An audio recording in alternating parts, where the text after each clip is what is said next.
Woke me up a little bit. Okay, good. Welcome to class 227. I don't know why everything is tinted red. It makes my shirt, which is blue, look green. Okay. It must be something in the lighting here or something like that. Anyway, I don't know. So anyway, so welcome to a new year. I hope everybody had an inspiring last days of Sukkot, of Chastor, Shmini Atzeres. Um, and uh, and I think we'll start talking about Shabbos Bereshis here.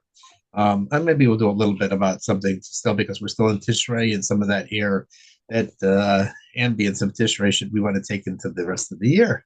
So welcome, welcome, welcome. And, the beginning of Chumash Bereshis, the beginning of the whole Torah, is Bereshis bara Elokim et hashamayim v'et haaretz, the beginning of God's creation of the heavens and the earth.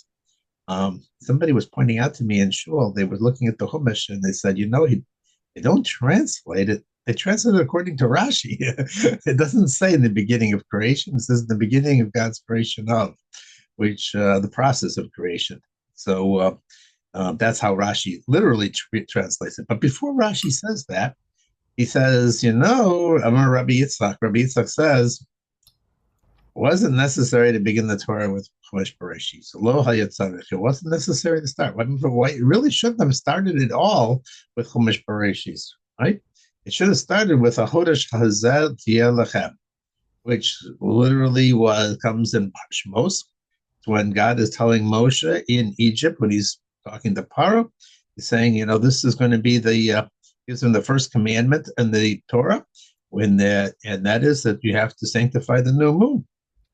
So that's really what Torah is about. It should start there with the first commandment, not with all these stories that we have in Chumash Bereshis. It's a guidebook, not a history book.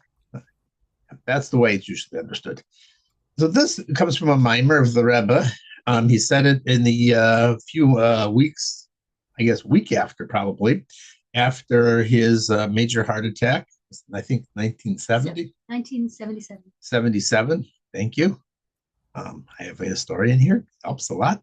1977, it was said in his room. It was a very short mimer, but I think it's relevant because obviously it was a major heart attack, and people were very scared. The Rebbe said a mimer, and this mimer is printed, and he says, there's a very important lesson here that Rashi is trying to teach you.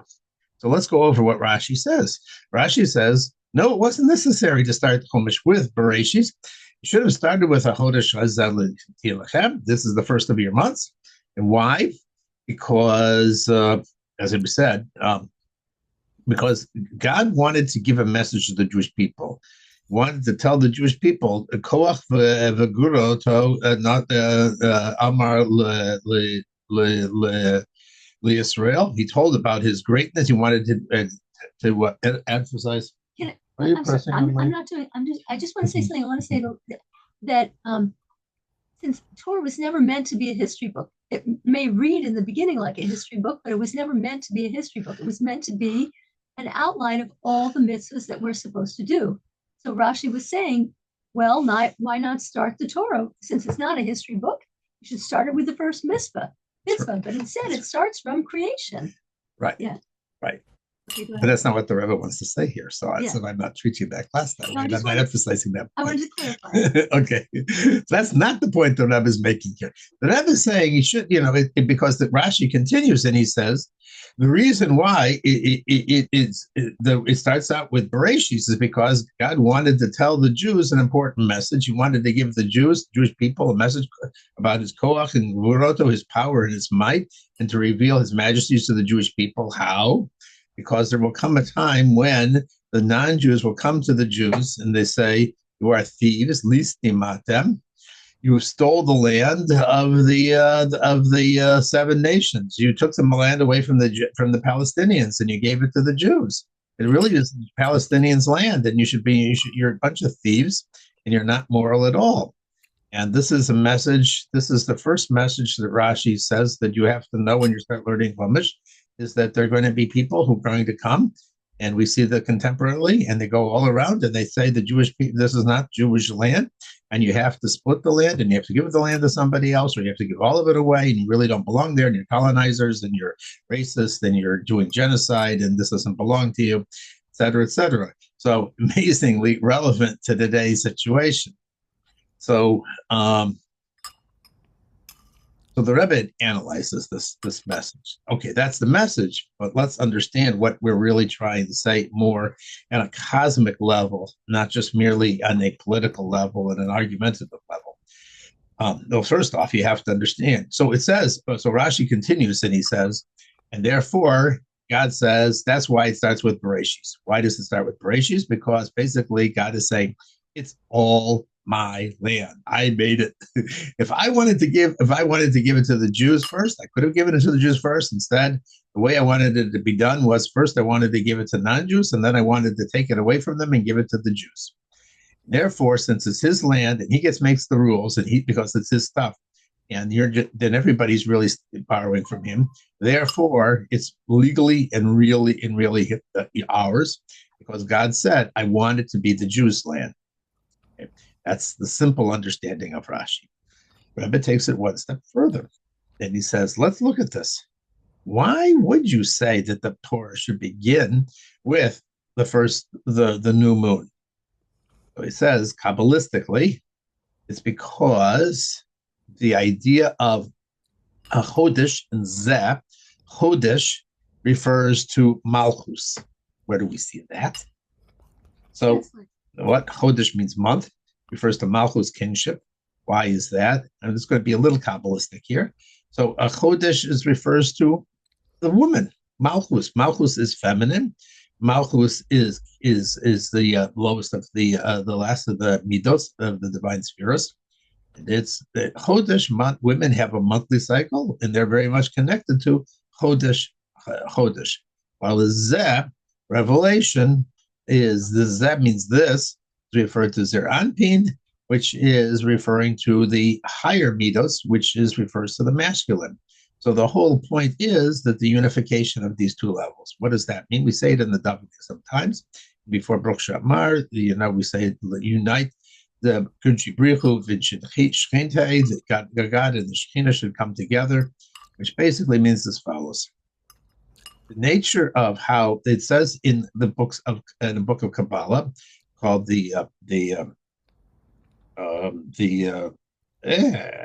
what was it? It's all right, it just escaped me. Emeka Melech. It's one of the early books of Kabbalah. It says that when God created the world, it was originally all godliness, and it was permeated everything. What God had to do in order for there to be space for the universe is he had to restrain himself, restrain his light, and therefore make an empty space. And in that space, there would be a room for there to be for something other than godliness, which means physicality, existence, and so forth. When he did that, therefore, then some of the godliness was removed from the world, and therefore we see a world that doesn't necessarily have a reflection of godliness. It has a separation. That original light, that original godliness, that original presence of God still exists, but it exists in a transcendental, encompassing way. What the whole point of creation is for us, through Torah and mitzvahs, to bring godliness back into this world. Bring godliness back into this world means that's what it means to unite the Zeh, to unite the Malchus with Zer Anpin. Everything is about this unity. So that's really what the world Torah should be telling us. It's saying, you know what, I'm going to tell you the purpose of existence.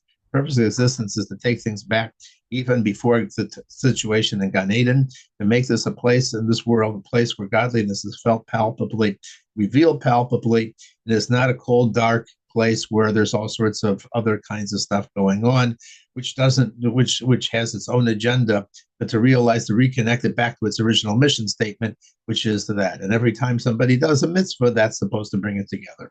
So that really should be the message at the beginning of Chumash. And that's what Rashi is saying, that the Torah should not begin with the story of Bereshis.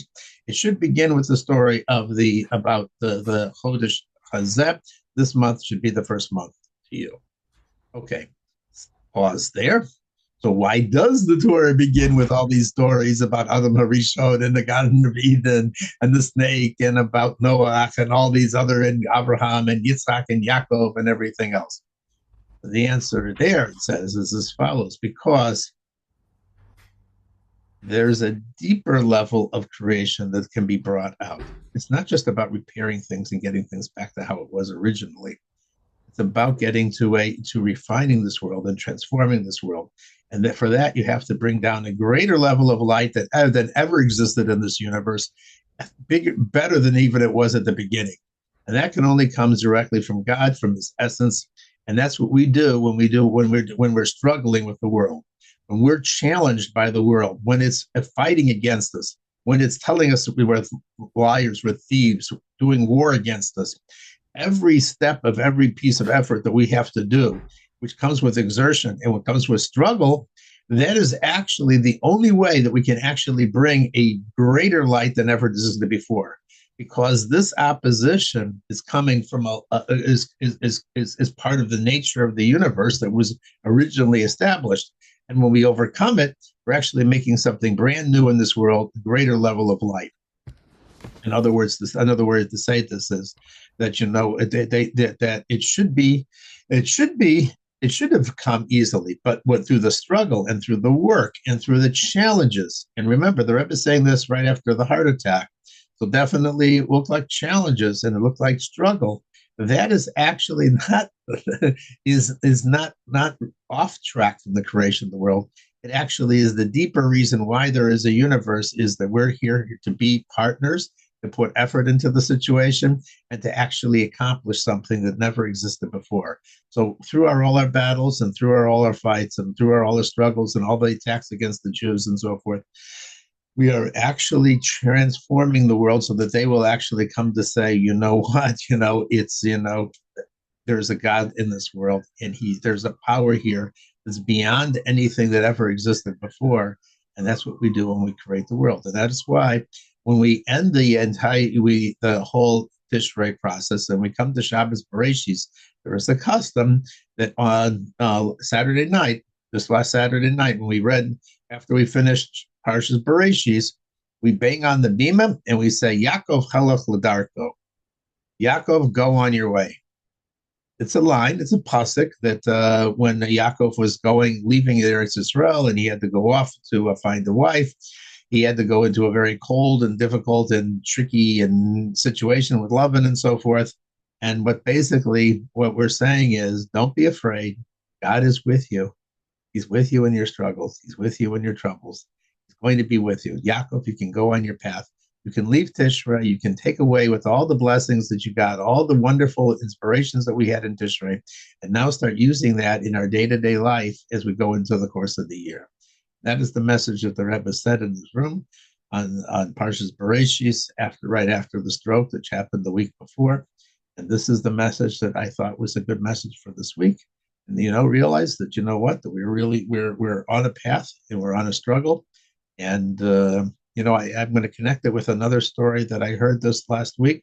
It was Rabbi Y.Y. Jacobson, and he was giving a talk, and it was an interactive one. People were sending in questions, and some woman asked him about the famous medrash that says, when you go into, after you live your whole life, and you go up to heaven, they're going to show a movie of your entire life, and you're going to see all the stupid things that you did, and you're going to pass judgment on it. So he says, is that really true? And, it makes me really quiver and be worried about about heaven and God and everything else, because I feel that I really struggled through my life, and now I'm going to have to go through that whole experience all over again. And so Rabbi YY said, you don't really understand the story. You see, when you may have made mistakes, we may have made mistakes in our lives. I will include myself certainly in this, and done really stupid things that maybe then if you just took a movie, you would think I should be embarrassed by it. But really what's going on is you will see it after 120 years, you will see everything in the context of what it really did for you. In other words, all the false steps and all the stupidities that we did really were processes in getting closer to Shem, because only through making mistakes do we actually learn more about this world, and we actually develop talents and skills. and we develop capabilities, and we're able to shine that and help other people with it. So when you get into Shemayim after 120 years, you'll actually see how all of these things were actually stepping stones to actually getting somewhere and improving yourself in your life. And I thought that was also an inspiring message because it really is, it hits home, it tells you basically that this is all of the struggles, all of the challenges, and we have to have faith and calm. We have to be able to go forward because it's all going to be seen in the end as, okay, I can admit that I've made mistakes, and you know what, I can utilize that to go forward and improve on them. And that's the message of Tishrei and the whole tshuva process is, you know what, I don't have to be afraid to do tshuva. In fact, it's a wonderful thing because it's all taking me closer and closer to God, more revealing godliness in myself, and then being a model and shining that light out into the rest of the world. And every Jew is supposed to be a shining beacon of light for the rest of the world. And this is a part of the capabilities that we all have. And therefore, I hope and pray for you a good year, and that you should all shine out that light into the coming year. That is all I wanted to say about this. And with that, I will turn over the microphone and the recording to my wife. Thank you. That's very nice. The ending.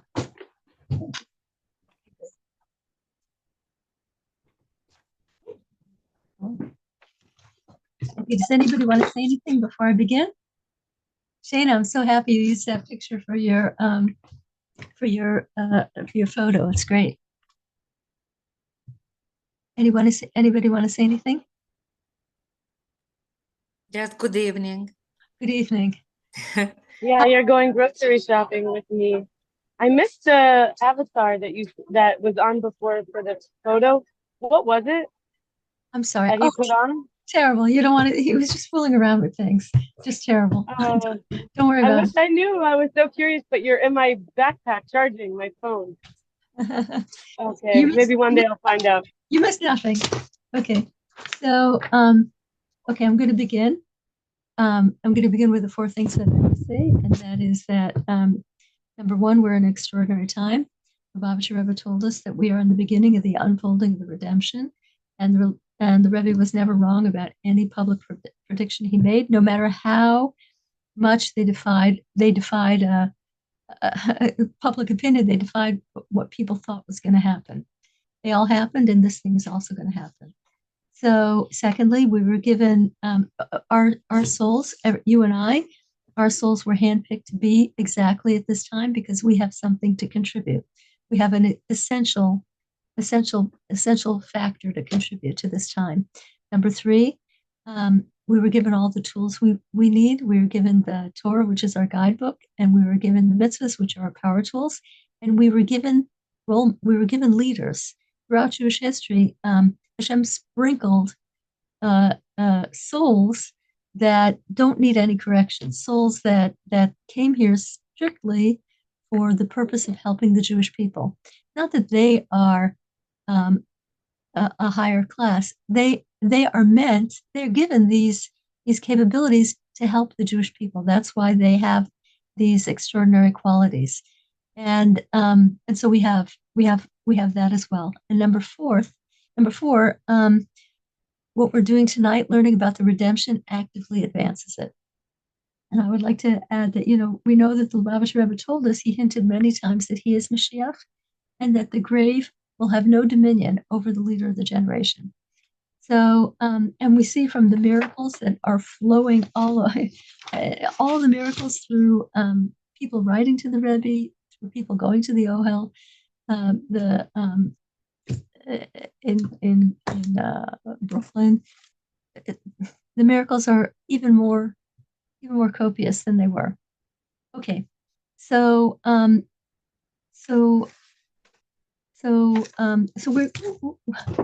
okay.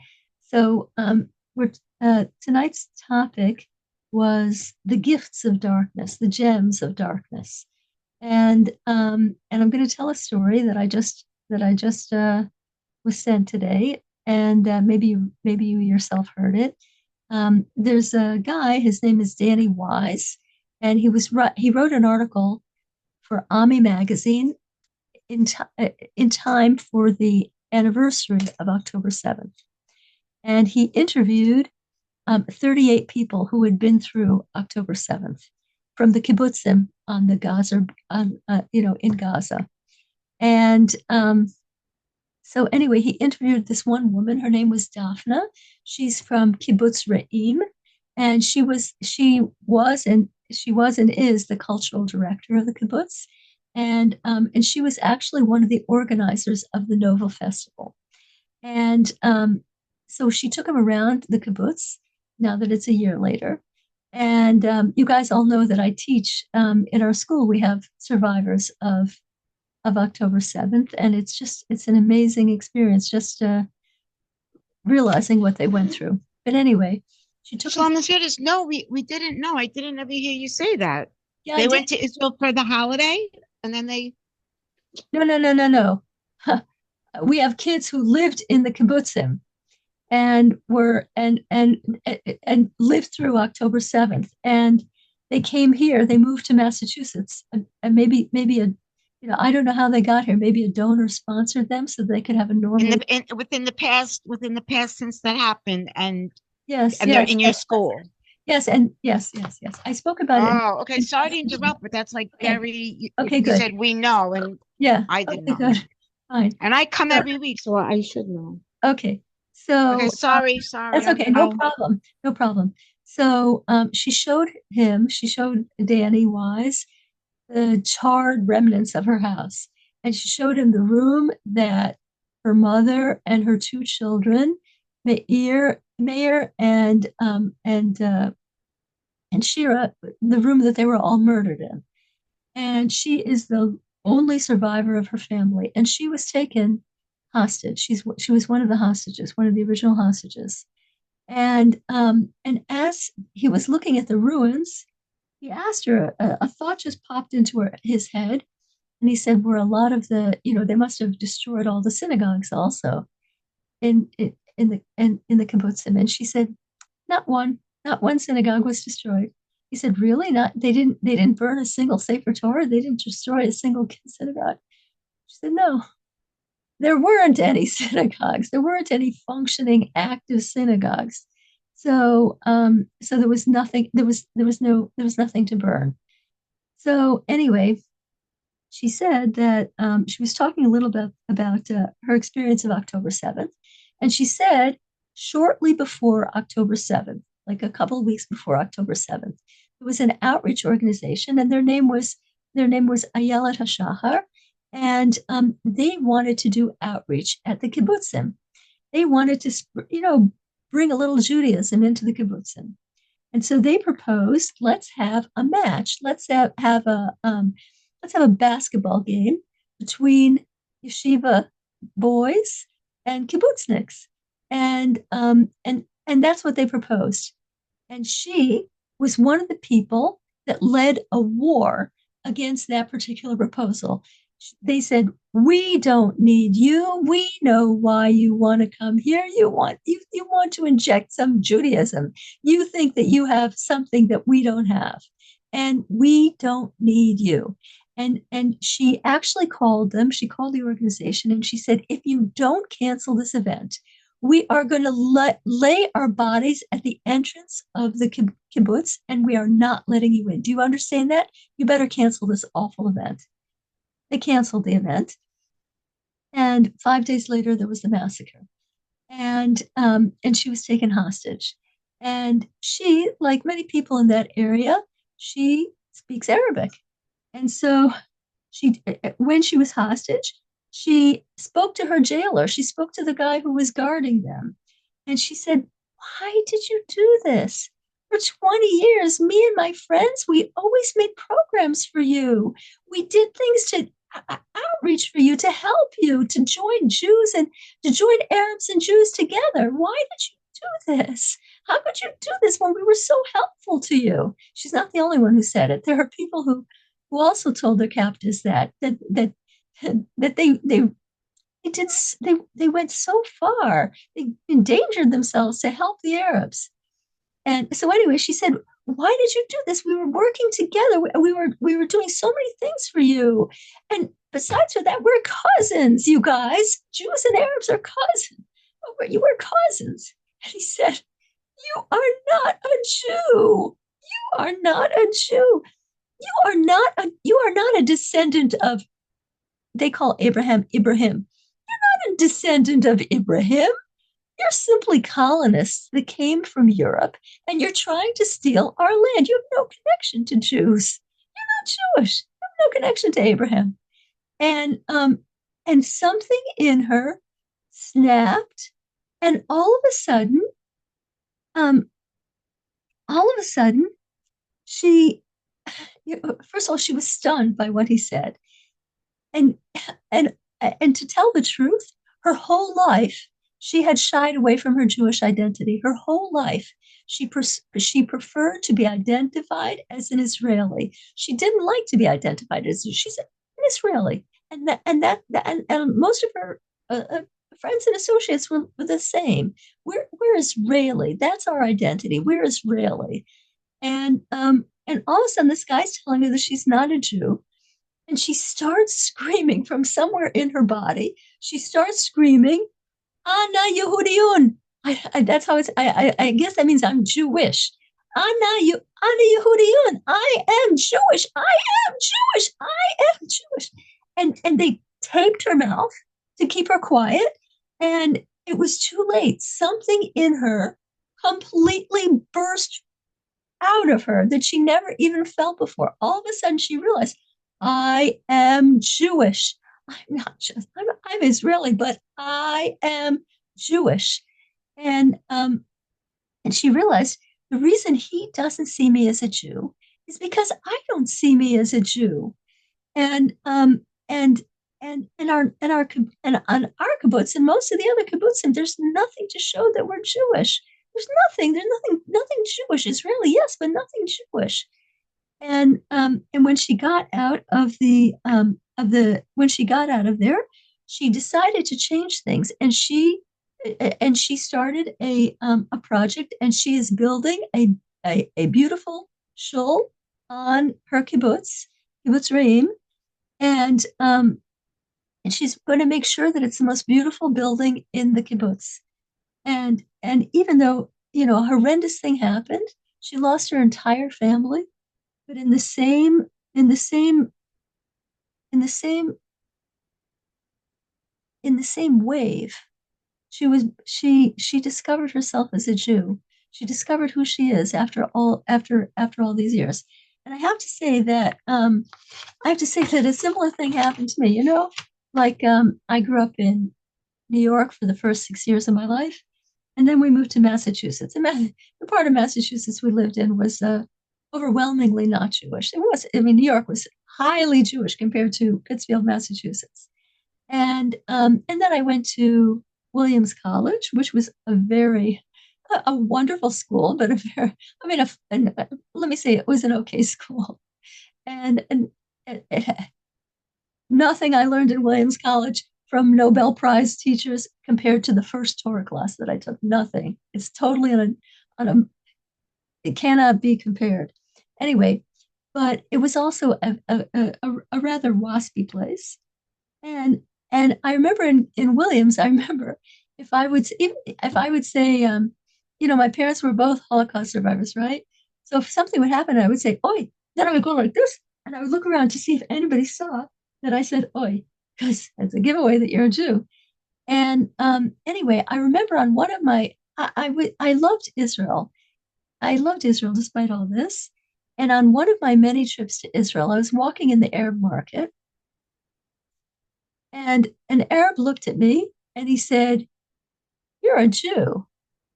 And I turned to him and I said, "Yes, I'm a Jew." And something changed in me. So it took an Arab.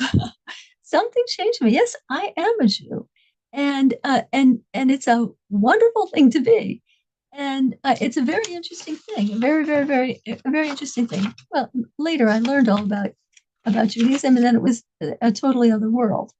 But sometimes in the tightest spots, you discover something about you, about your relationship with Hashem, that you could not have found if you did not get into that tight situation. So, so anyway, I it's gonna be a short class today, and I'm going to wish us all a wonderful post holiday season. That it should be a time of kindness and softness from Hashem. And I'm going to turn off the recording and ask if anybody has. I'm going to ask if anybody has. Yeah, I'm going to ask if anybody has any questions.